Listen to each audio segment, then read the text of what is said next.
Hi, I'm Ryan LaFoon. I'm here with Gold's Gym in Richmond, Virginia at the beautiful Swift Creek location with Compel Fitness.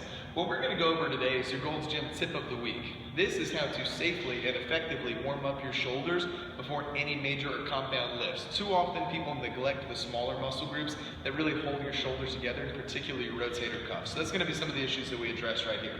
Everybody goes hard and goes straight into the big weights and overhead pressing, and too many people wind up with stingers, rotator cuff tears, or other small injuries. This is how we start preventing that. When you're warming up your shoulders, one of our favorite ways to do it is to do some small rotation movements, in, out, lateral, everything like that. We're going to go over a couple of variations here. I'm going to have Seth bring his arm up to a 90-degree angle first, and he's going to start by rotating up overhead. So he's going to rotate all the way up. Doing it up against a wall really creates stability because you keep your hips, shoulders, and head up against the wall. You can't move, and you can't screw it up. So that's a good thing.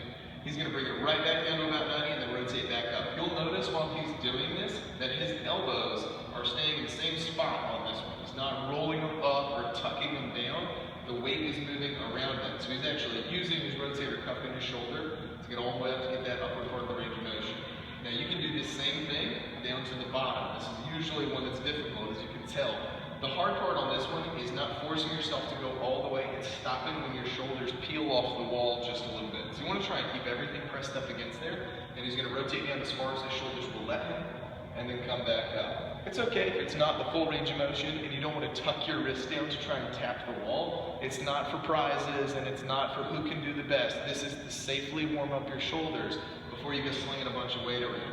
So again, he's going to go down to the bottom as low as his range of motion will, and same with the top. Go up as high as you can. You don't have to bend your wrist back to touch the wall if you don't have to.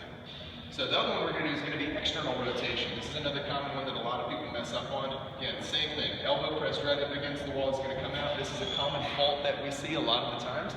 As he rotates out, you see his elbow drifting away, and he kind of tucks that shoulder in a little bit. Again, same thing. There's no prizes for who can go further on this one. You roll your shoulder out or your elbow travels far away from your body, don't go that far. Or if you have somebody who can help, have them kind of manipulate you through that a little bit. It should be nice and painful if you're doing it just right without popping or tearing anything like that. But these are some of the best ways that you can prevent the major shoulder injuries that are going to happen down the road.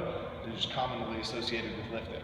So that's going to be Gold's Gym tip of the week, how to do upward, downward, and external rotation to warm up your shoulders and keep them safe and effective. So that's your Gold's Gym tip of the week, and please don't keep us here at Gold's Gym a secret. We're here to change lives.